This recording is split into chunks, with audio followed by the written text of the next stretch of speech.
opening, grand closing.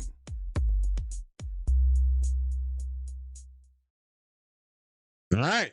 Welcome, my friends, my family, my fellow gamers. Your only friend, these YouTube streets, Porter Rock 77, back with part 3 of the Sony PlayStation business segment, right? And this one is covering the Fireside Chat. This video is going to be a little longer because I think the Fireside Chat is about 30 minutes and comments. But just as promised, I'm going to show you the whole presentation and I will provide commentary. Of course, for the sake of brevity, we're going to get right into it. But before we do, hit the like button. If you like the content I've been pushing out, please subscribe. And don't forget, I have 2 lives, a podcast on Tuesdays, 60 Frames No Like podcast, every Tuesday, 8:30 p.m. Eastern time. And then Fridays, I usually do my Friday Night Live, same time, 8:30 p.m. Eastern. But this Friday, once again, I'm going to have to push it to Saturday. Time to be determined just for this case. But anyway, let's get right into it. Let's just go. Hello, everyone.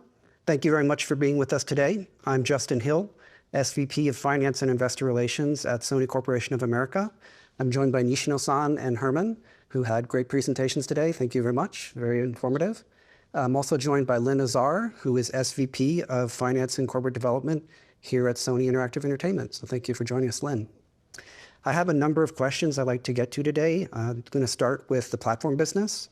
As Sony Interactive Entertainment, To give you a fair warning,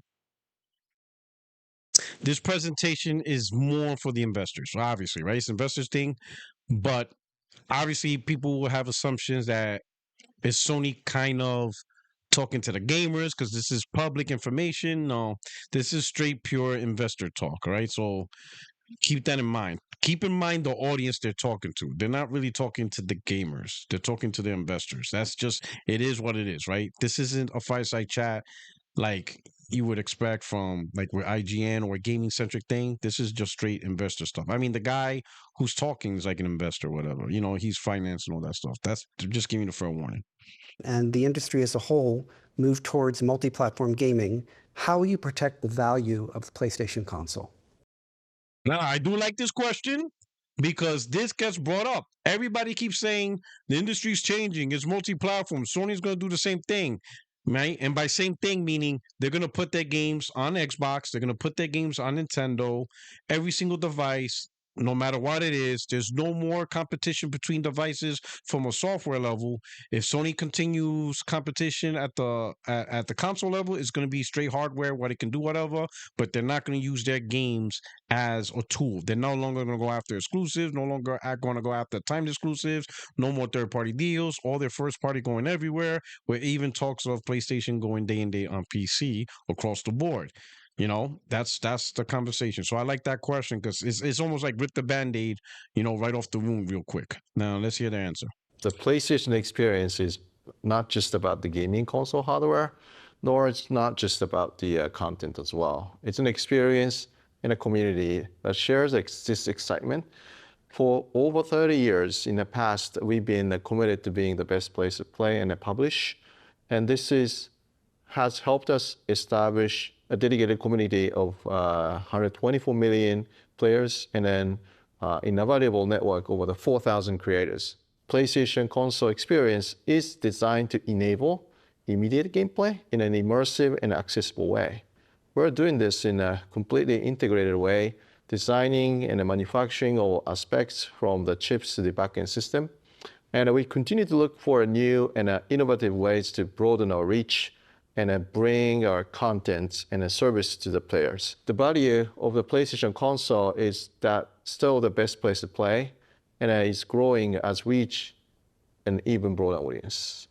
And you're quite right that we're continuously exploring new ways for players to interact with their franchises.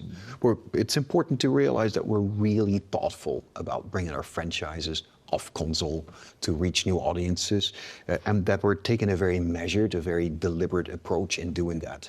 particularly on the single player side, our tentpole titles, there's such a differentiated, the point of differentiation, I should say, for the PlayStation console.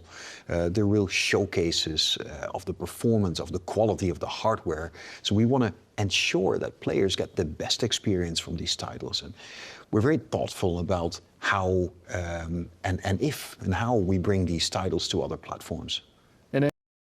Okay, so as you can see, Sony still understands that this is their console and they have a responsibility to show that console is the best place to play, or at least, that's what they're trying to advertise, right?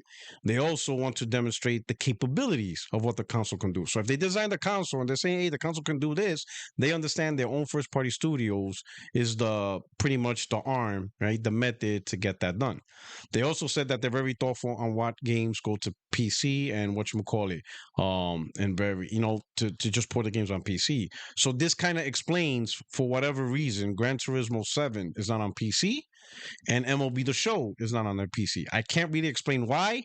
I could only guess, and this is just my personal opinion, they maybe don't feel comfortable with the online community on PC and the cheating and stuff like that, given the competitive nature of MLB The Show and the competitive nature of what they're trying to do or what they have done with Gran Turismo. Maybe those are factors that they don't want to deal with the PC platform. I know there's other advantages of some games going day and date. One example is Lost on the Side. That will be a day-and-date game on PC, but we can see why. It isn't because of the U.S. Steam gamers, right? Lost on the Side is a Chinese-based game by a Chinese developer, and you see how many Chinese gamers there are on Steam in China.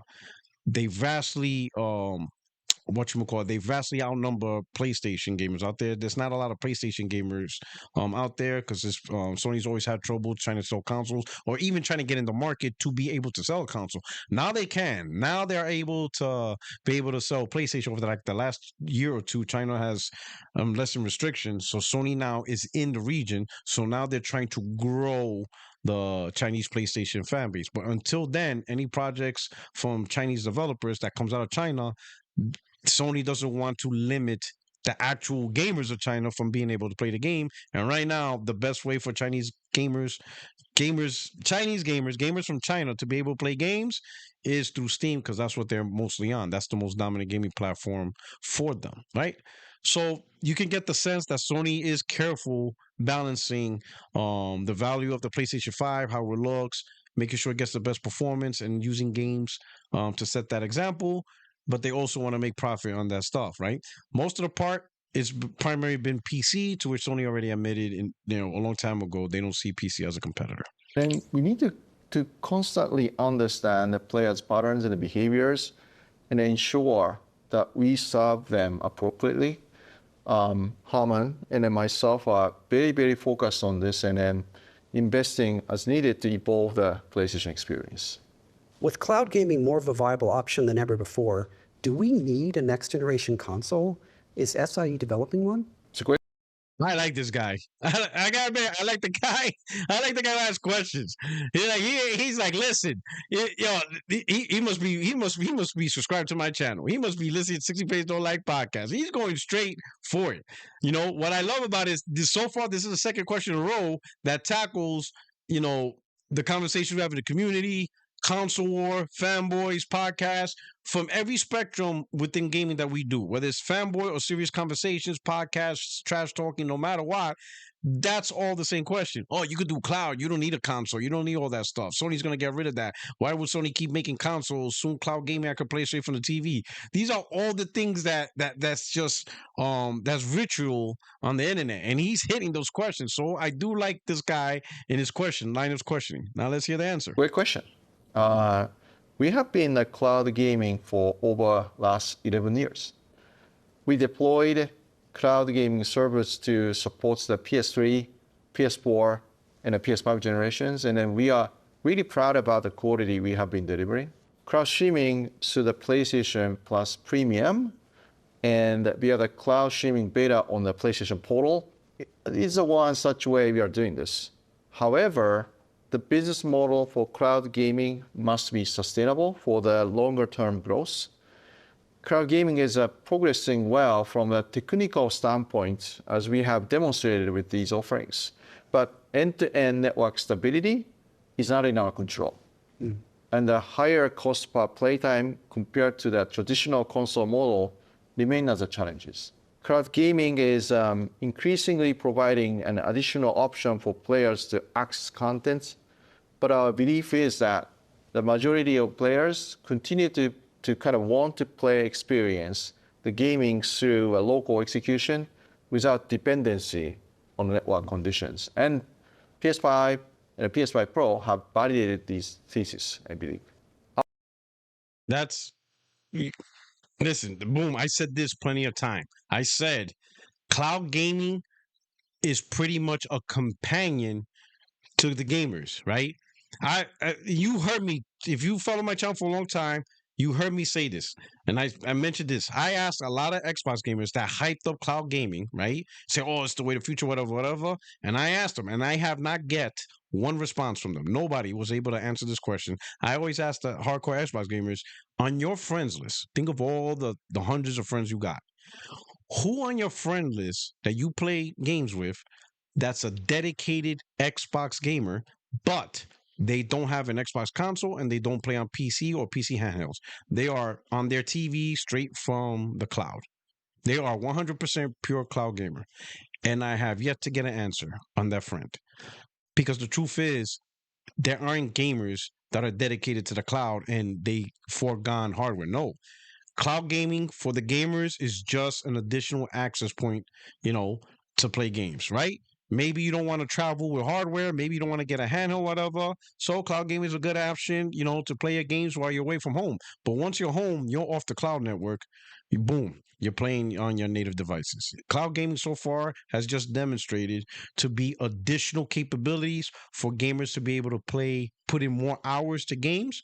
But make no mistake, the majority of the hours when they do play is behind native hardware.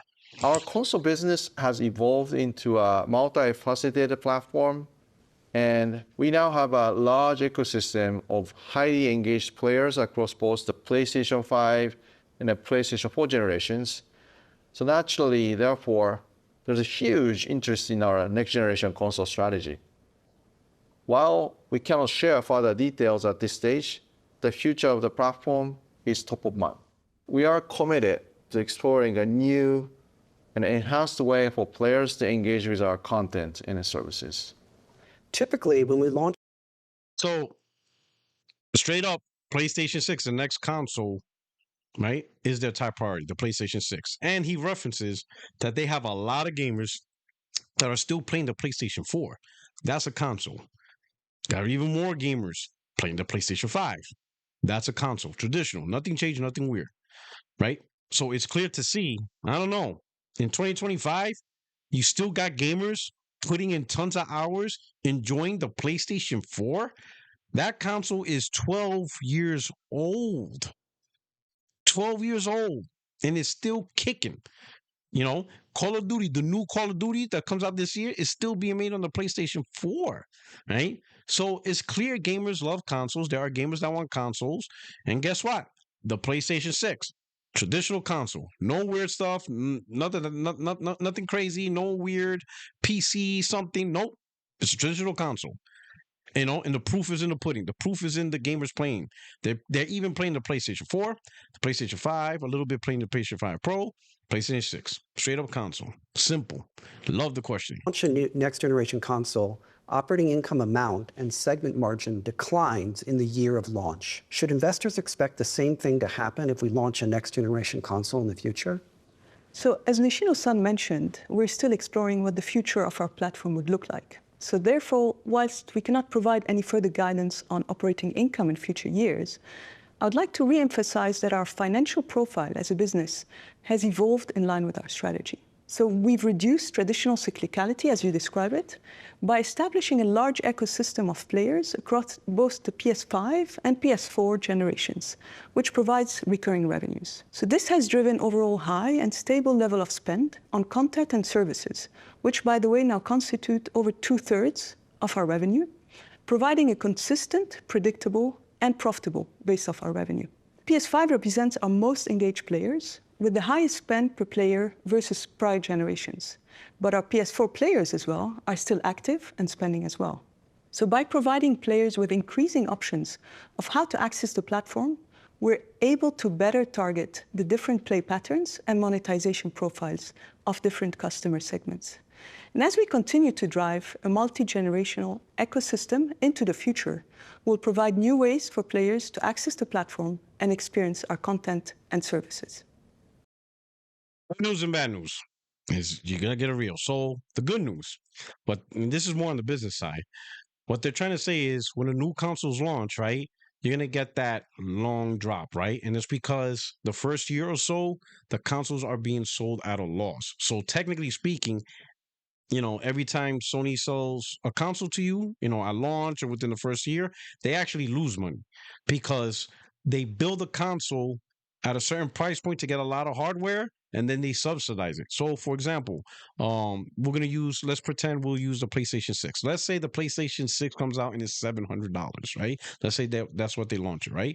But because they want to get into your hands, right? Or $700, but it's going to have powerful technology. But in order to get that powerful technology, they're going to need more than $700 per unit to build. So they'll probably spend maybe this time around, let's say 800, maybe even 900, right? And that's the cost they pay AMD and all the manufacturers and all the parts and components, you know, the SSD, the, you know, cooling, fans, hard drive, you know, SSD drives, RAM, all that stuff. But they put it all together and it costs about $900 to put together. Then they're like, okay, cool.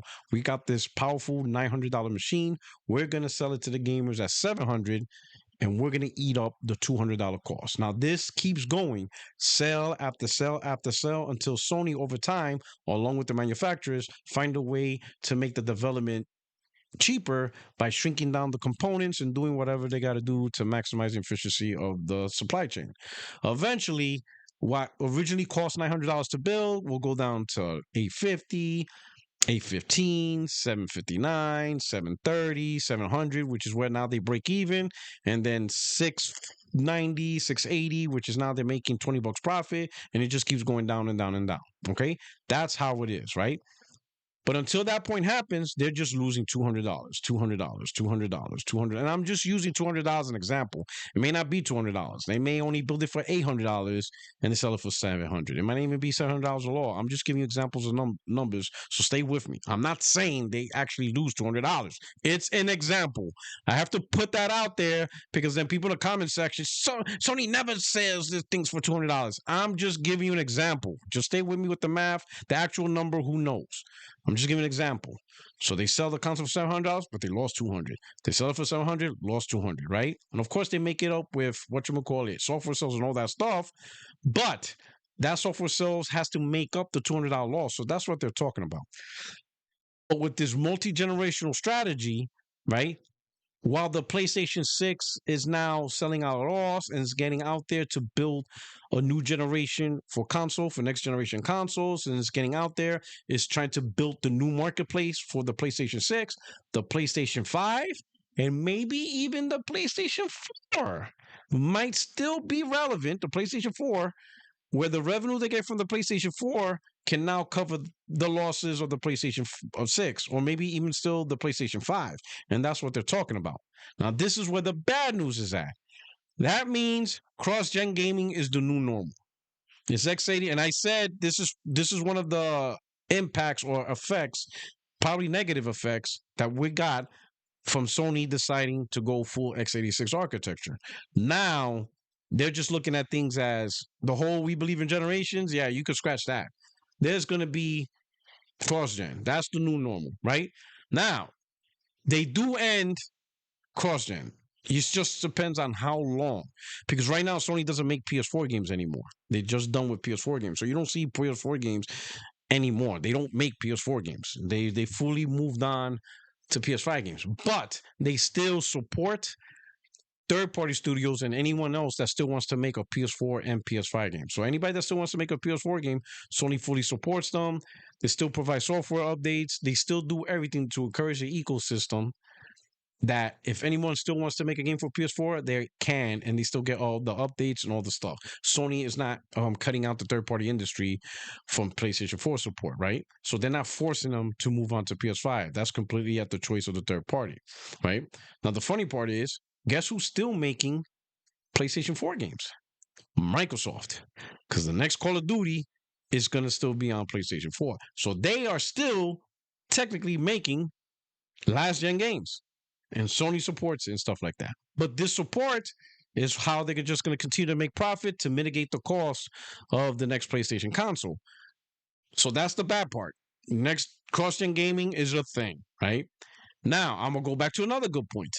If they are still making money off of the PlayStation 4, even when they launched the PlayStation 6, I wonder if they are willing to take a higher loss, right? A higher subsidized price point to really get powerful technology, right? So, like, for example, the next PlayStation 6, again, they're going to sell it for, I ain't saying they're gonna. Let's assume $700 the new normal. Not 600, but 700, right?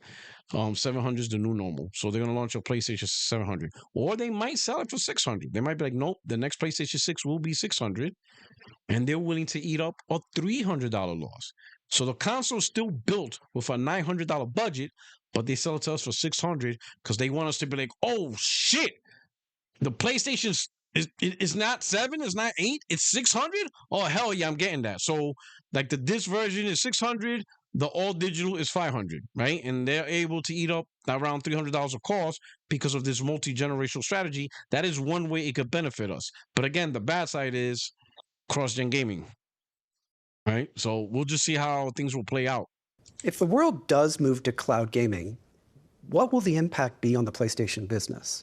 And what will be the impact on the PlayStation Store's take rate? Oh man, he's really like, listen, this dude needs to interview Xbox. You know, he works for Sony. This is the type of dude we needed for Phil Spencer to answer up to. He ain't holding no punches. He's like, all right, cool. But what if the world is cloud gaming? Huh? This guy's tough questions. Straight up. He's not holding back. He's not hiding it. Good dude. This dude, we need more of this dude. He needs to interview Xbox and he needs to interview all of them. Because this is how you do it. This is how you ask questions. So I see cloud gaming as one of many ways to access content. However, regardless of access, we have many sustainable advantages in our business in the store. So on our customer side, our first-party exclusive titles enhance our catalog of great third-party content, which keeps players engaging and returning, right? And many of our players subscribe to Plus. Now, I find it interesting, right, that he says exclusive content, right? Even though it's on PC. So for Sony, even though the game's on PC, they're still calling it exclusives. Okay. I don't agree. Because to me, an exclusive is only playable on one platform, but since it's playable on PC, got it. And again, we're not gonna rehash the same argument. Oh, it's not PC, whatever. But Sony says it's exclusive. But they're saying it's exclusive because of what? Because they still see other products out there that they're competing with.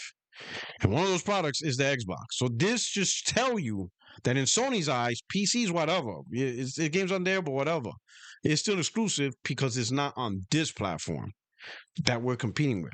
And that platform is Xbox. And I think also Nintendo, I think they mentioned about Nintendo here too, specifically for Japan, but I think so. But we'll get to that. Which also keeps players coming back.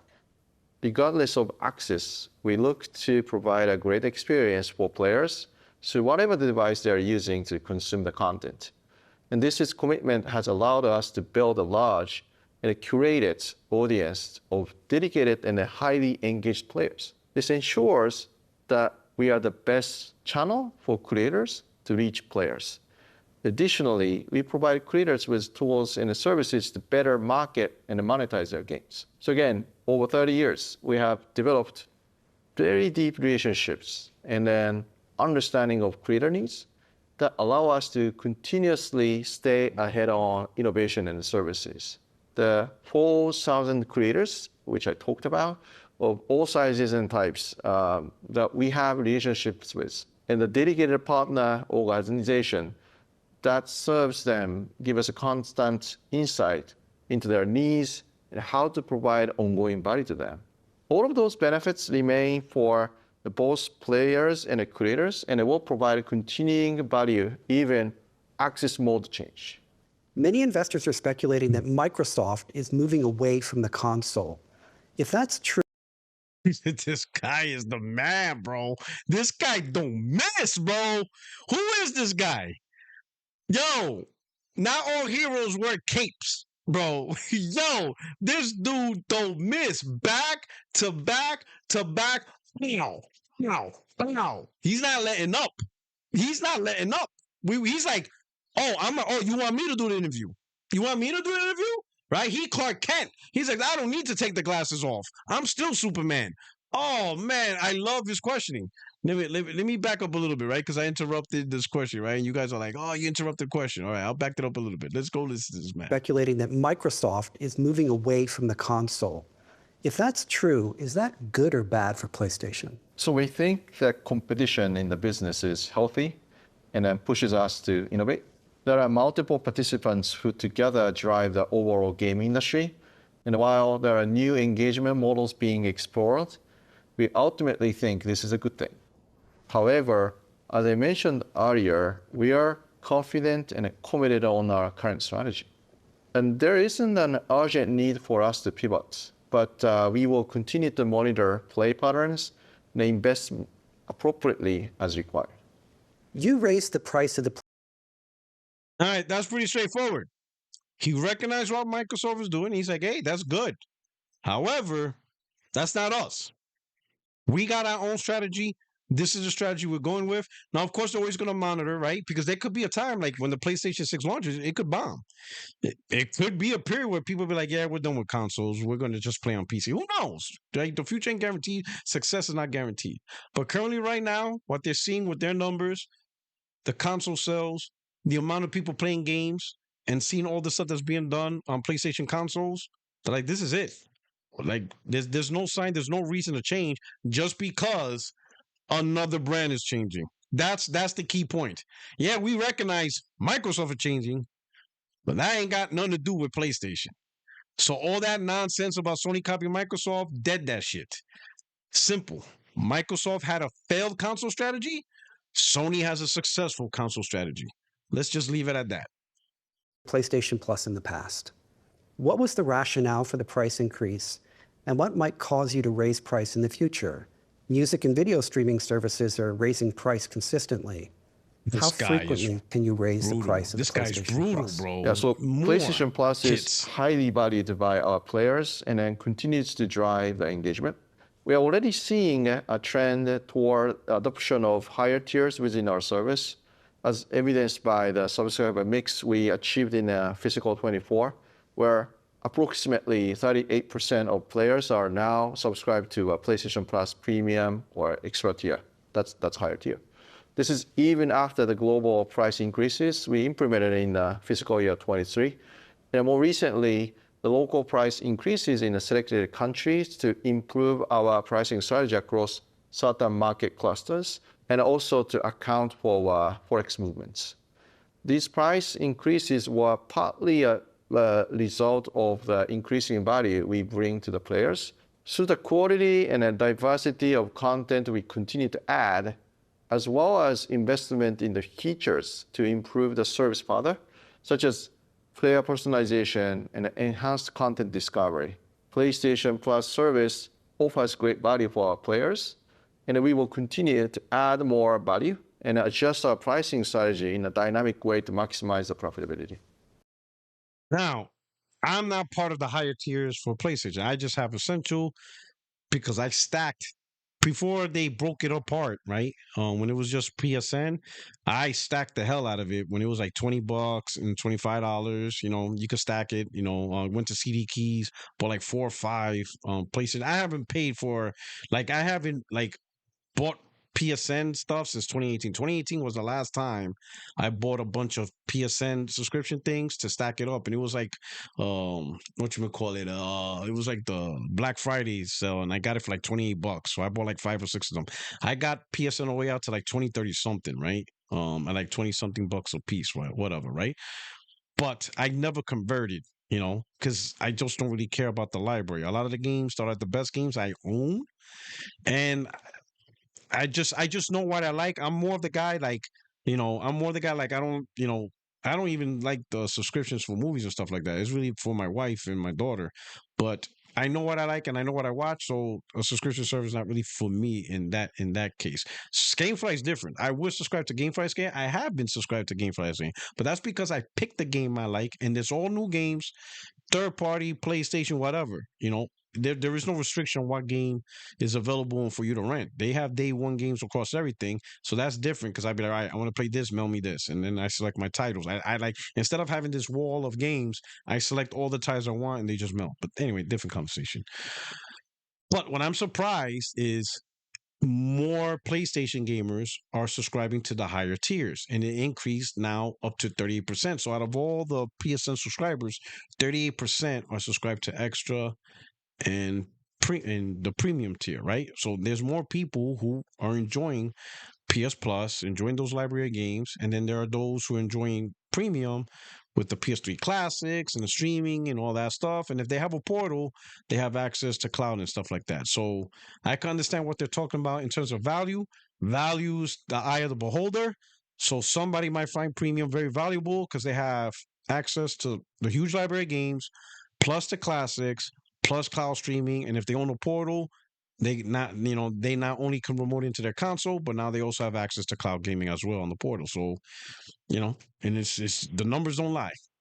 What is the strategy around the PlayStation Portal? And are handhelds a part of your next generation strategy? This Yeah, guy the is hitting PlayStation Portal is every question. part of our strategy to offer more flexible play styles.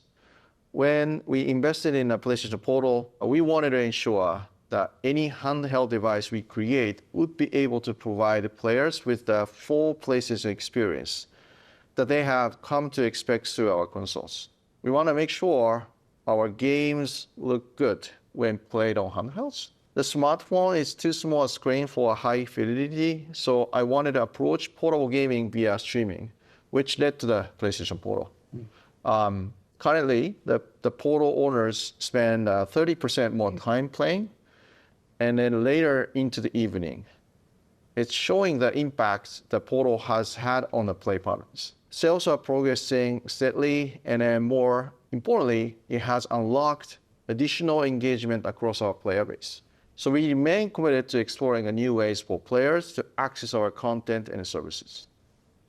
So now That's not a lie. So that 30%, absolutely believable. Because number one, whatchamacallit, I no longer have to travel with my console when I go places. And some places I go, I don't even bring the console because it's too big and bulky, whatever. Or it's not worth, like, depending where I go. Like, for example, during Memorial Day weekend in May, took a trip to San Francisco. My daughter, me and my wife went up there. My daughter met us over there. It was her birthday, so we spent the weekend in San Francisco. We went to Six Flags. We did a bunch of fun stuff.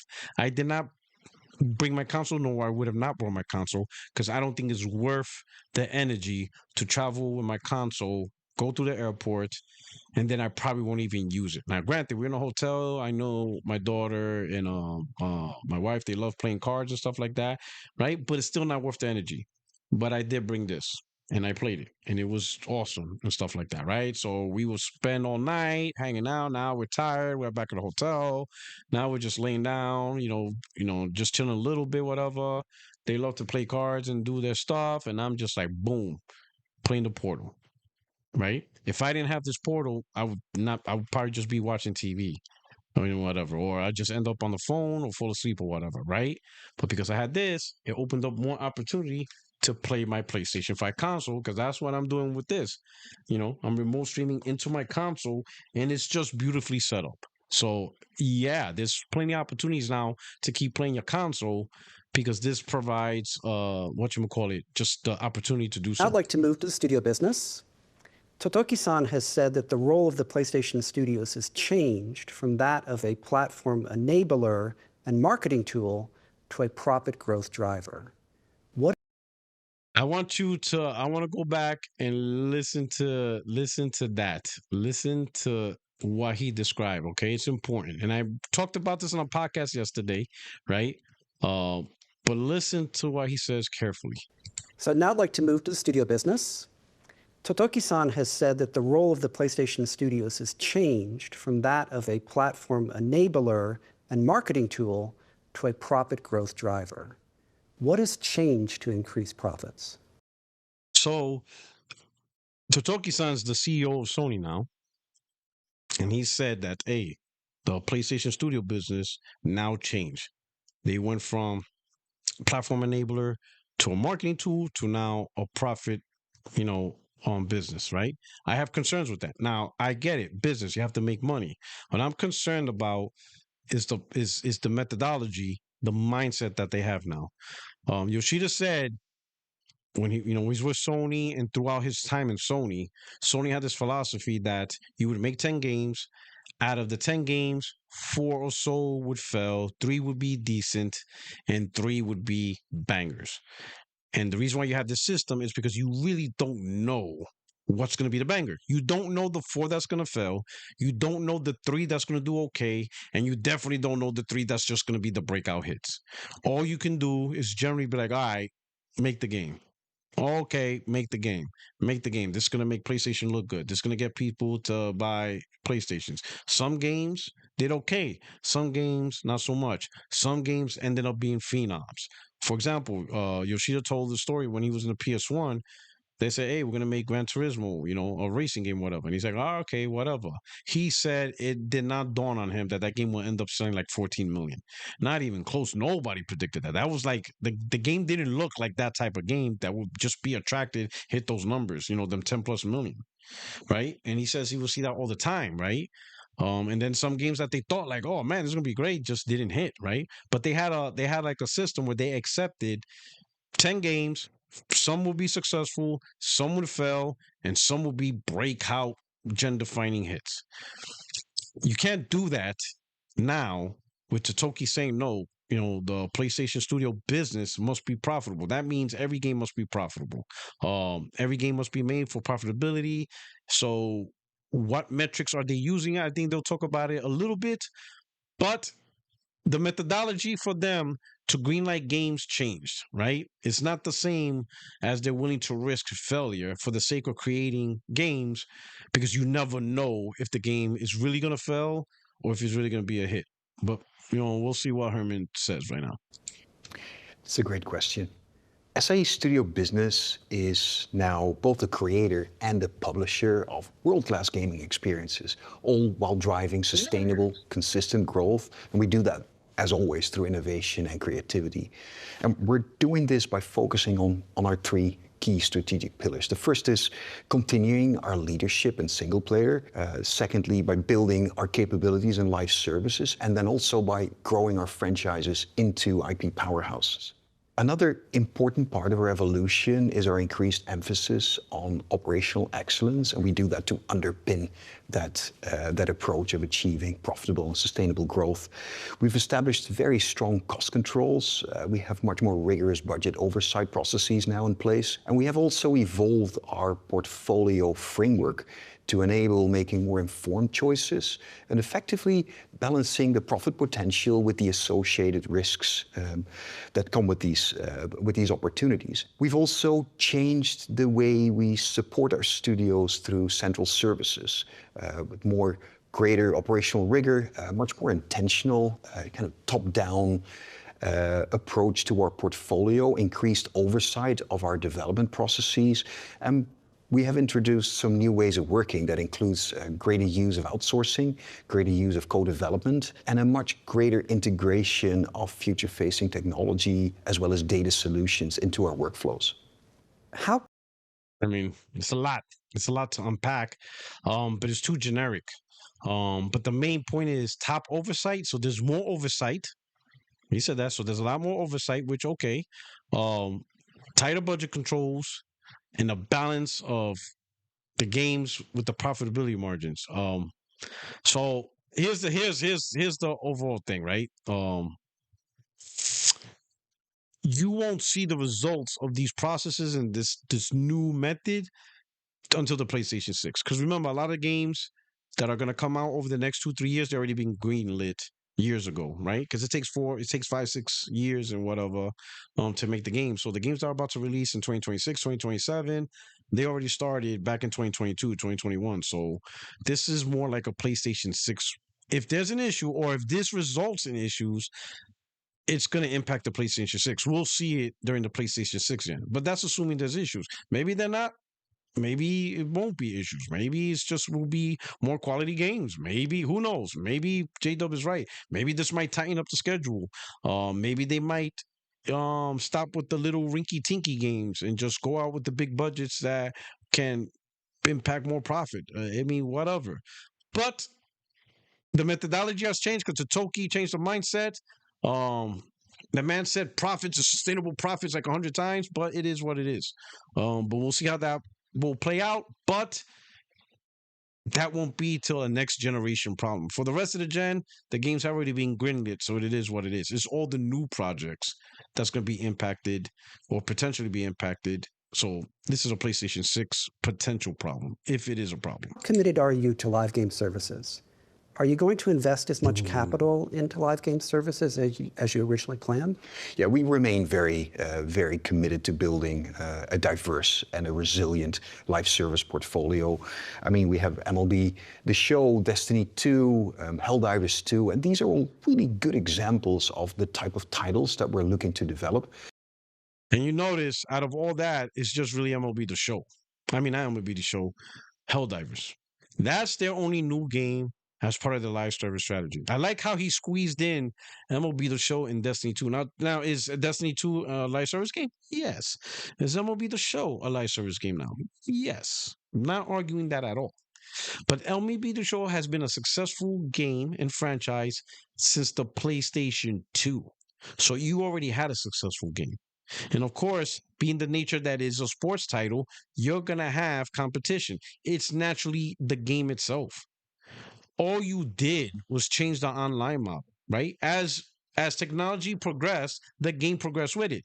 MLB The Show was a straight up couch co-op. You buy the game, you're really only playing people in your home. Then it evolved when PlayStation adopted online. Now you're playing against each other online. Then DLC and money transactions came into play because you had hard drives on the consoles. And now with live service, you realize, hey, we could do teams and cards and all that stuff. All MLB The Show did was just adopt over the change of technology. But make no mistake, baseball's always been a popular sport, along with football, basketball. Sports have always been popular.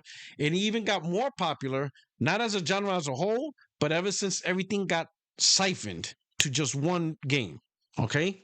Back in the days, you had multiple baseball games, multiple football games, multiple basketball games, and they were all competing with each other. But now that we went into an industry where now only one sports game will get the license. So NBA 2K from 2K Games, they're the only ones with the NBA license. MLB The Show, that's the only one with the MLB license. Madden, that's the only one with the NFL license. You can't get another version. You can't get no other competitor. There's no other American football game with the NFL license. There's no other baseball game with the Major League Baseball license. There's no basketball game, hockey. They all siphoned it to just one game. So you don't have a choice but to buy this game if you're a baseball fan. If you love baseball, the show or don't play baseball games. You love football, Madden, or don't play, professional football. Even college. If you love college football, well, you know where you have to go, right? So it makes it easier for these games to be more successful. Destiny 2, you bought that game success. It's not your game. You weren't even there when it first introduced as the publisher. That was Activision. Activision was the initial publisher of Destiny. So that's not your game. That's not something you created as part of your live service strategy. The only game that got created and was a success on the live service strategy is Helldivers 2. That is it. Everything else bombed or got canceled. Never came to light. Factions 2. Naughty Dog says we're not doing it. I'm happy for that, but that is still a failure on your behalf. Concord, you did release it, and it is the most colossal failure in PlayStation's history. The most colossal failure of all time. Abysmal. Multiple cancellations. A God of War live service game by Bluepoint. Are you kidding me? Failure. Sony Bend canceled their live service game. Now they won't even have a game to release this entire gen. A Sony first party studio won't have a game for the PlayStation 5 unless it's cross gen in 2030. That is abysmal failure. Marathon got delayed. Granted, good. Because everybody knew the game don't look good. It didn't look good. That's under your tutelage. Fair Games. Jade Raymond left the studio. The head creator of the studio left. Come on.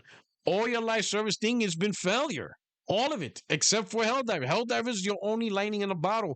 Everything else has been really an abysmal failure, right? Even when you are able to release a game, it's even worse.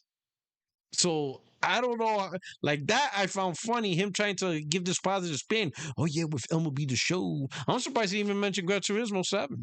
He should have mentioned that too.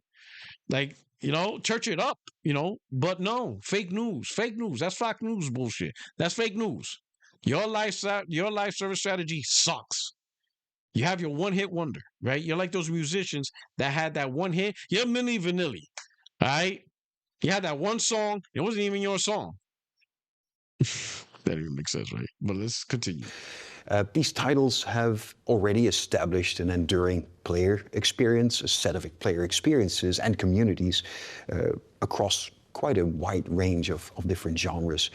And together, that provides a really good foundation for our ambitions in this category.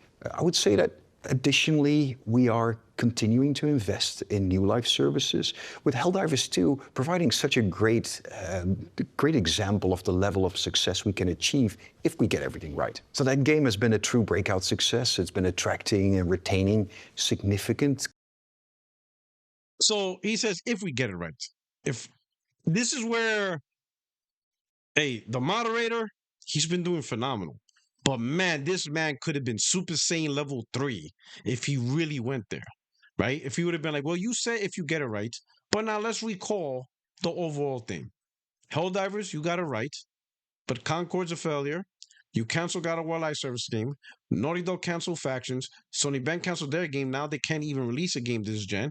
If he would have rattled off failure after failure and then be like, one success out of 9 doesn't sound too good. Are you really confident in your strategy given the amount of failure? That's, but I get it. That's a little bit too much, right? Now he would just be dog walking them. Community and very engaged players since we launched that back in February of 24. And this ongoing success, I think, is further evidenced in how we deal with the monetization. So microtransactions now in that game make up more than half of the revenue. We're also very excited about Marathon's anticipated launch in this fiscal year. Great. Bullshit. 3 days later, 4 days later, delayed.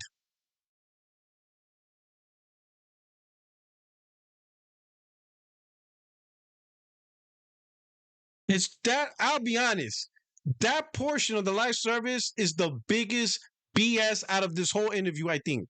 Maybe, that I could think of. I'm going to be honest, he's lying. He's lying, man. He's lying. They didn't do anything to be this confident in a live service strategy. Like, it's crazy. He's mixing MLB The Show. He's trying to use Destiny 2, which was not even their game that they created from the start. They only got Helldivers. Everything else that they tried to create flopped or got canceled. They got nothing else, right? At least we got the new fighting game, right? But like, I don't know, man. This is delusion. Now again, do not come to the comment section and be like, but Porteract, they can make me money. I get it. I know the theory And what happens if you create a live service game? I understand the theory behind it. I understand the reasoning. I want you to stay with me with the result. What has been the result so far? One game from this new founding strategy to try to adopt. They only got one. Multiple failures. Multiple. Concord. Biggest disaster. Doing stupid shit with Blue Point. Sony been screwed. Factions canceled. Listen, let me tell you, factions canceled. Listen, I'm glad they canceled it, right? Because it could have changed the face of Naughty Dog, even if it was successful. Let's say it's the most successful thing they ever did. All right, cool. But now Naughty Dog's stuck being a Factions 2 studio, right? But look how bad Factions 2 canceled. Even if you guys want to say, well, they didn't officially reveal gameplay, so you can't really be mad at something because they didn't really show it. We just know, but they didn't show it. So we didn't lose nothing. No, you lost something. All you trying to damage control that, you lost, and I'm going to tell you what you lost. This is what you lost. Factions 1 remake. That's what you lost. The reason why you didn't get the remake in The Last of Us 1 remake for the PlayStation 5 is because there was no point in remaking the multiplayer of The Last of Us 1 if they already have Factions 2 planned. They want you to play Factions 2. So why are they going to waste energy remaking the first multiplayer? It doesn't make sense. So they didn't do it. But they still charge $70 of a remake of a game that had single player and multiplayer, but they gave you a remake of just a single player, but gave you a full price. They sold it at full price for $70 with no multiplayer. So they didn't remake the full game. They remade half the game, but sold it to you at full price. But of course, everybody accepted the reality that Factions 2 is coming. There's no point. Well, you didn't get Factions 2. So you just got screwed. You got screwed because I didn't care about the multiplayer, whatever. I didn't even buy it, The Last of Us 1, so you can't even pin that on me. I don't have it. I didn't buy it. Like, no, I'm not paying $70 for this. When I already had played the remaster, get the hell out of here. Y'all got screwed. You didn't get your Factions 1 remake because of Factions 2, which ultimately you didn't get that either. So yes, y'all got screwed over this. Helldivers is the only good thing out of this whole stupid plan. That's it. Speaking of Marathon, what have you learned from your foray into live game services, including? And I'm gonna finish. French. Now I know many of you is gonna bring Tokon. Tokon. You know what I'm talking about, the fighting game. Now, of course, that's a live service game. True, I'm gonna give you that, but I think the main precipice, the main driver to get that game made was it because of live service strategy? Or was it because Sony owns Evo? Think about it. Sony owns Evo, the largest fighter competition in gaming. But they don't have their own native fighting game when they own the tournament. So I would say that's a bigger driver to get that game made than simply live service strategy. And I'm just pointing out there. I didn't mean to pee on your Cheerios, but it is what it is. Including Concord. And how does this relate to Marathon and the recent alpha test? Yeah. So live service, we really see that as a great opportunity for us. But with this great opportunity are some unique challenges associated. So we talked about it, some early success as with Helldivers 2. We've also faced some challenges as with the release of Concord. No, that's not challenges. That was failure. Say the word. Well, it's just a challenge. No, failure. See, you call Helldivers success. What's the opposite of success? Failure. The opposite of success is not challenges. That's not how opposites work. You know what I mean? What's the opposite of successful? Challenge. No school taught you that, Herman. Maybe in Denmark. I mean, he's from Denmark. I don't know. European education is brilliant. They did not teach you the opposite of success is challenge. No, it's failure. And that's not the only thing. Multiple games getting canceled. You screwed over a studio. Sony Ben's not releasing it. Come on. I'm repeating the same thing over and over and over. He's lying, man. Right? They're lying because they want to force and stay in this box. And fine, stay in this box. But at what point do you stay in the box and keep producing failure after failure after failure, at a certain point, you got to say to yourselves, no, we're done with this. Maybe they ain't at that point yet. But you're making all this money just to produce failures, right? Marathon just got delayed. And Fair Games doesn't look too hot. So what else? Like, I don't know. It's like, this is delusional, man. This is the worst shit that pisses me off, man. This is straight delusion. Delusional onto the highest scale. I think that some really good work actually went into that title, some really big effort. But ultimately, that title entered into a hyper-competitive segment of the market. I think it was insufficiently differentiated to be able to resonate with players. And so we have reviewed our processes in the light of this to deeply understand how and why that title failed to meet expectations, and to ensure that we're not going to make those same mistakes again. As I said earlier, we've introduced much more rigorous processes for validating, for revalidating our creative, our commercial, our development assumptions and hypotheses, and we now do that on a much more ongoing basis. And that's the plan that will ensure that we're investing in the right opportunities at the right time, all while maintaining much more predictable timelines. For Marathon, it's our goal to release a very bold, very innovative and deeply engaging title. It's going to be the first new Bungie title in over a decade. So we're really excited for that release. We're going through the test cycles. We're monitoring the closed alpha cycle that the team has just gone through. We're taking all the lessons learned. We're using the capabilities that we've built in analytics and user testing to understand how audiences are engaging with the title. And some of that feedback, frankly, has been varied, but it's super useful. That's why you do these testing. And the constant testing and the constant revalidation of assumptions that we just talked about, to me, is just so valuable to iterate and to constantly improve the title. So when launch comes, we're going to give the title the optimal chance of success. And this cycle of test, of iterate, test again, that is such a key component of the live service success, both leading up to launch, but also throughout the life of the game.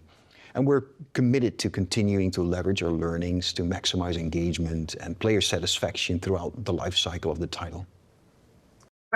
He's full of, I don't want to insult the man, but he's reading off a screen, man. Like, he's making it too obvious. He's like straight, like, come on, man. Like, especially the game got delayed, so clearly the feedback was bad. So, man, this is the part I said this part sucks. Like, that life, and I said this again. The worst part of this gen for PlayStation is the live service strategy. That is absolutely the worst part. Like, if you, like, a lot of people are trying to claim like it's the whole generation. Oh, the generation's been good. Whatever. Maybe, play more games, broaden your taste. Like, everything can't be Uncharted and Last of Us, right? But factually, the live service, that's where it sucks. It does suck. Great. What is your philosophy around creating IP? Is it a priority, and how do you ensure that it is differentiated? At our core, we believe that great new IP originates from passionate teams with amazing ideas. And it's our job as leadership to create an environment, to foster an environment in which these teams can succeed. As leadership, we support them with the tools, the capabilities, the structures that they need to develop those ideas into successful new IP. So we recently formed, out of incubation, 2 new studios, Dark Outlaw Games and Team LFG. And I think that kind of highlights further our commitment to the creation of new IP, as well as to our approach to innovation. These 2 teams, they're new, but they are comprised of veteran developers from across all different pockets of the industry. Their vision and their ideas have blown me away, and the passion behind it, I really and honestly cannot wait to help shepherd their projects into success. So both by investing in strong vision-led creative teams and by better leveraging, on the other hand side, data and understanding our portfolio, those 2 things together, we're now able to better explore new ideas and genres beyond the core competencies. And that helps us diversify our portfolio to appeal to new players everywhere. I'd now like to turn to the business environment as a whole. Some investors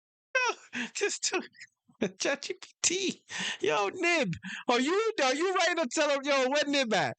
Yo, Nib, are you the one on the teleprompter typing what he needs to say? Oh my God, there's lack of genuine emotion under that. Like, oh man, scratch that off. Oh man, that's just wow. Talk about not being genuine. Investors, to be quite honest, are concerned that the improved specifications of the Switch 2 and Nintendo's improved relationships with third-party publishers. Some investors competencies, and that helps us diversify our portfolio to appeal to new players everywhere. I'd now like to this guy again. This guy's the man. Now he's going to talk about Nintendo Switch 2. Yo, this guy, listen, whoever this guy is right here, this moderator asking the questions, listen, we need him in any time that a CEO or gaming execs need to answer up to the community, get this guy. Better call Saul. We're going to call this guy Saul. This is Saul right here. He ain't playing. He asking the right questions. He ain't fiddle-daddling with the stuff. He's not like Paris Lily and all them other guys that dance around because they care about, Phil's feelings. No! You need to answer up. You need to answer up to these charges. This guy. This is the guy. This is the guy. He needs to be the standard template for all this. For all you guys that like to interview execs, this is how you do it. Take notes.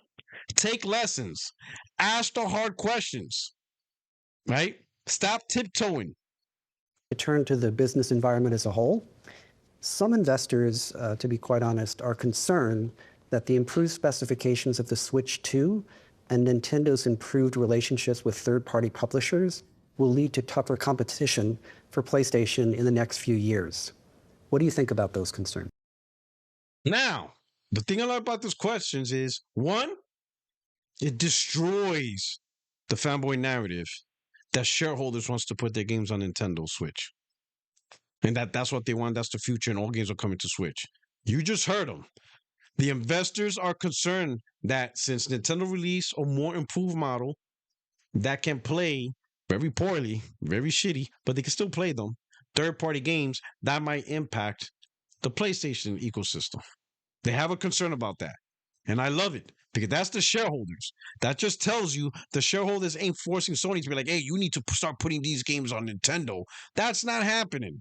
Because if it was, then the shareholders wouldn't be concerned about the Nintendo Switch 2. If anything, they would be happy about it. That Nintendo has a more powerful system, which means they could have better hardware, so some of the games can actually run on the Nintendo Switch 2. But that's not what they're saying. They're like, whoa, wait a minute. Nintendo came out with a little bit more powerful hardware. Do we need to watch this? Should we be concerned? Answer up. Let's see the answer. Yeah, so we closely monitor the kind of overall gaming industry, including the action of other market participants. Additionally, catalysts in the market are great for the industry as a whole. And then as they invigorate the excitement and the demand more broadly. So it's great to have people launching new things. However, as I mentioned previously, we have a differentiated strategy. So PlayStation 5 is designed for an immersive gaming experience. And this includes the innovative DualSense controllers features as well. We believe PS5 level performance is required to achieve a great experience on big screens. And in this way, we have provided a unique offering for players and creators in this current console generation. However, publisher strategies are increasingly shifting towards being multi-platform. So more platforms can run the game, same game, which is great from a creator's perspective. Among those platforms, our mission is that we will continue to be best place to play and publish. As such, we have empowered our creators to leverage our offering and the services to create amazing, unique experience for players with high engagement and great monetization opportunities. We have done this consistently as the industry and the competitive dynamics has evolved. And of course, PlayStation Studio and our franchise have a special role in showcasing the PlayStation experience and then strengthening the players' relationship with us. Some investors are also So his answer pretty much saying he understands the multi-platform strategies for the creators, for the developers. It's advantageous for them when there are more devices that can play their game. Of course, they're gonna make money. But he's saying that they're trying to create a platform that, hey, even though you got other options to play, this is the best place to play. Now, of course, he's looking at it from the perspective of consoles, not PC, right? To them, that's a different market, whatever. But Xbox, Nintendo, this is the market he's addressing. PlayStation is where you want to play these games. You don't want to play them on Xbox. You don't want to play on Nintendo, right? And combined with the first party offering first party games that's not available on Xbox, at least the majority that aren't, right? This is where you go. So you can sense that Sony says, no, play the stuff here. Yeah. Concerned that Nintendo's appeal to the younger generation could lead to market share declines for PlayStation if those younger users choose not to graduate to PlayStation as they age. What is Sony Interactive doing to increase its addressable market among younger users and its overall mix of users? The PlayStation brand and offering has resonated with a wide range of players over 3 decades now. And number of the users engaged on our platform continues to grow. By supporting such a large number of creators, we are able to provide the largest range of content available, catering to all demographics, geographics, and the play styles, etc.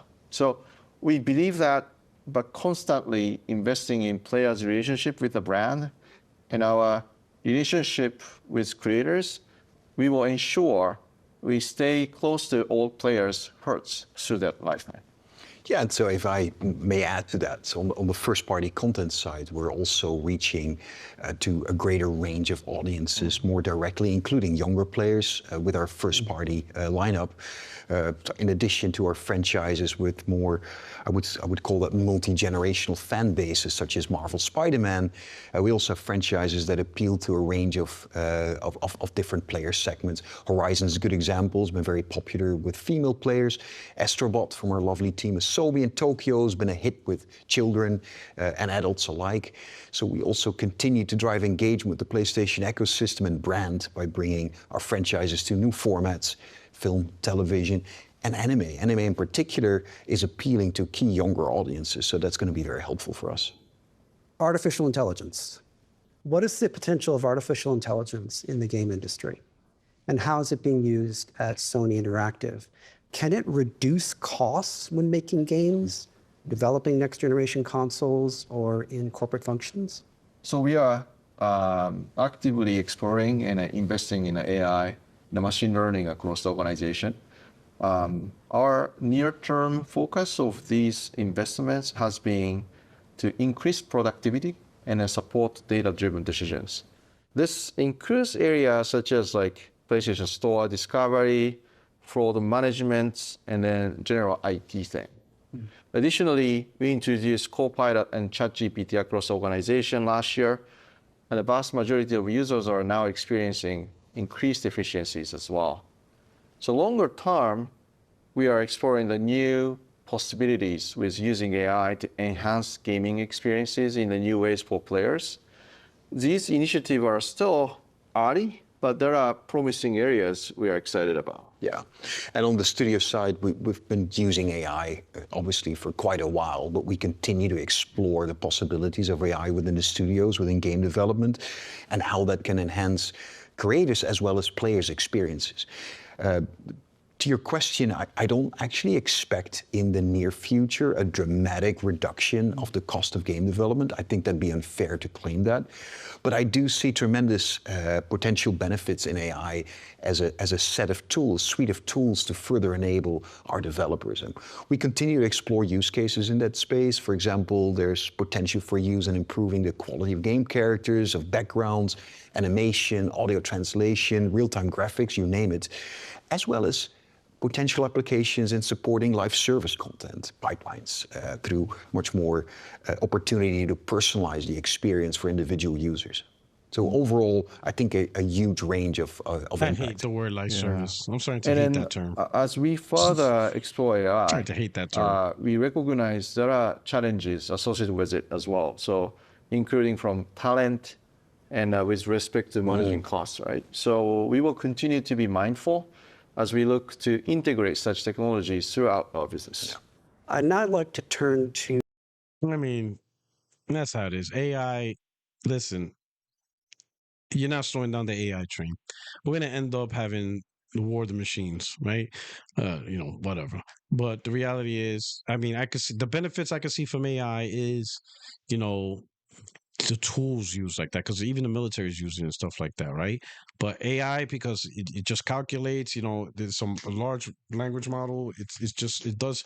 Come on, some of you are even using it for your schoolwork, so you know what it does. It could help you with research, do things faster. So specialized tools for game development, animation, quality control. Quality control is, for me, listen, if there's something AI really needs to get a move on, or or gaming industry needs to get a move on, is quality control. They need to have the tool sets where once they have their games, they run it through AI, and AI will look through every line of code and be like, stop, this is going to cause this type of error. Stop, this is going to cause a glitch. They need to have that, so that way we can have better quality day one games. And then that's one. So quality control, they definitely need to. They got to make that as the number one priority. AI to help you with quality control. Number two, AI for optimizations. That way, get better frame rates. It actually, writes the codes and lets you know if you do it this way, you will maximize better frame rates, texture streaming, whatever. So quality control, optimizations. They really need to get on the ball with that one, right? So that way we can get actual games day one that are well optimized and they work. Like very little updates are needed, right? Because AI took care of it in the front end. financials and KPIs. So Nishino-san and Herman, what KPIs are you focusing on for each part of your businesses? Herman and then I are focused on continuing to drive sustainable, profitable growth for SI as a whole. How many times have you heard And then that? accordingly, we have operating profitable KPIs growth. that are constantly monitoring to support I should have this. made this like Having a said that, game of shots. as Every time they mentioned say that, in the I have to take a presentation, shot. the That PlayStation would've been fun, platform wouldn't it? is the strongest it has ever been. I would And be then we are fucked up right largely now. focused on the KPIs that reflect drunk Puerto the Rican core talking shit. pillars of our businesses: audience engagement and then monetization. Excuse my We have language. achieved a record high numbers of monthly active users.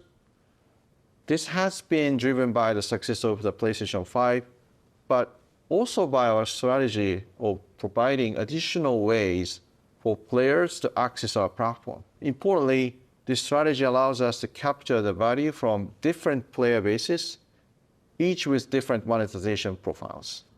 So as a result, we have been able to achieve record high levels of engagement and spending on the content and the services. Yeah, and so for the studio business, I would say that we're focused on quality, on timely delivery, engagement, and profitability. Of course, ongoing monetization as well. So back to the Hey, the lady that's there, she didn't really say anything since the PlayStation 6 comment. So she's like there. Why? Like all she did was make a quick comment about, well, the PlayStation 6 coming, but we can't say nothing. But yeah, with PlayStation 6, yeah, we make money with PS4, PS5, and that's what I'm gonna say. Why are you there the whole video? Like the whole video, she didn't say much. It's almost as if she's there to make sure to keep the two in line. Like you're gonna mention profit 10 times each. Something. I don't know. It's just weird. those pillars I was talking about in single player, we're focused on consistently delivering at least one tentpole title per year, the right time in the year, at the right. Now, the key term is at least one tentpole title, right? They don't want to commit to saying at least 2 or 3. So at least one is safe. That's what they're doing. They're playing safe. They should release, more than one, right? I think 3 is a good number. I think it's key, like once per quarter out of the year and stuff, like 3 titles a year. I think that's probably a decent amount, but they're not going to commit to that, right? So at least one, and because one is easy, right? Because be damn if they go a whole year and not release anything, right? That would really look bad. Right quality level, which have players come to expect from PlayStation Studios.